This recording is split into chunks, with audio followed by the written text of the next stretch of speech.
السلام علیکم، میں ہوں طاہر خان۔ انڈین حکومت اور انڈین ایئر فورس کی بھی عجب کہانی ہے جو ہماری سمجھ سے باہر ہے۔ کبھی کہا جاتا تھا کہ ہم امریکہ سے F-35 5th generation stealth fighter jets خریدیں گے، پھر کہا جانے لگا کہ ہم روس کے 5th generation stealth fighter jets Su-57 خریدیں گے، پھر یہ بھی کہا جانے لگا کہ ہم روسی جیٹس کو انڈیا میں پروڈیوس کریں گے۔ لیکن ہوا کیا؟ ہوا کچھ بھی نہیں۔ نہ انڈیا نے F-35 کی بات کی، نہ انڈیا نے Su-57 کی بات کی، نہ ہی رافیل کی بات کی، نکلا کچھ اور۔ آج کی تازہ خبر، انڈین حکومت نے فیصلہ کیا ہے کہ ہندوستان ایروناٹکس پروڈکشن، جسے حال بھی کہا جاتا ہے، Su-57 نہیں بلکہ Su-30 کے 12 جیٹس کو اپنے ناسک والے پلانٹ پر تیار کرے گی، جس پر کل لاگت $1.3 بلین آئے گی۔ خبر کا سورس کیا ہے؟ خبر کا سورس اکنامک ٹائمز انڈیا ہے۔ اب بات کرتے ہیں کہ یہ Su-30 کون سے جیٹس ہیں۔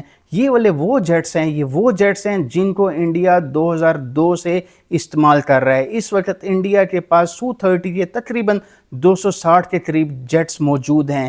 یہ وہی جیٹس ہیں جو سوویت دور سے روس اور سوویت یونین کے پاس چلے آ رہے ہیں۔ ان جیٹس کی ایک لمبی تاریخ ہے، ان کو کسی بھی صورت ماڈرن جیٹس نہیں کہا جا سکتا۔ اب سوال پیدا ہوتا ہے، کیا Indian air force Su-30 jets سے کوئی فائدہ اٹھا سکے گی؟ اس کے بارے میں ہم اگر انڈین دفاعی تجزیہ کاروں کے موقف کی بات کریں تو ان کا کہنا ہے کہ یہ جیٹس آج کی تاریخ میں پروڈیوس ہونے والے ماڈرن جیٹس کی نسبت بہت ہی کمزور ہیں۔ کیا Su-30 جیٹس پاکستانی J-10C یا چین، جنہوں نے اب حال ہی میں اپنے J-20 جیٹس بھارتی سرحد کے قریب پوسٹ کیے ہیں، کیا ان کا مقابلہ کر سکیں گے؟ بالکل نہیں۔ آج انڈین ایئر فورس بہت ہی کمزور سچویشن میں ہے۔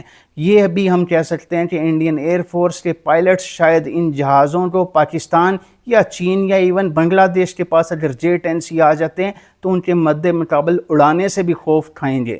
گزشتہ برس پاکستان انڈیا کی مختصر جنگ کے دوران انڈین ایئر فورس رافیل اور Su-30 جیٹس کے ساتھ پاکستان کے مد مقابل تھی، لیکن انڈین ایئر فورس کسی بھی طرح پاکستان کا مقابلہ نہ کر سکی۔ اب اگر ایسی صورت میں Su-30 جیٹس کی مزید پروڈکشن بھی کی جاتی ہے تو اس سے کسی بھی قسم کا فائدہ حاصل نہیں کیا جا سکے گا۔ ان جیٹس کو ہندوستان ایروناٹکس کمپنی پروڈیوس کرے گی، یعنی کہ یہ وہی کمپنی ہے جو انڈیا کے مکمل طور پر ہوم میڈ جیٹس تیجاس کو پروڈیوس کر رہی تھی۔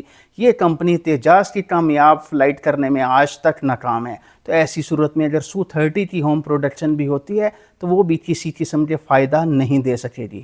اس فیصلے کے پس منظر میں شاید کوئی اور ہی کہانی ہے۔ یہ بھی ہم کہہ سکتے ہیں شاید کوئی بڑی کرپشن کی داستان ہو جو شاید آنے والے دنوں میں ہمارے سامنے آئے۔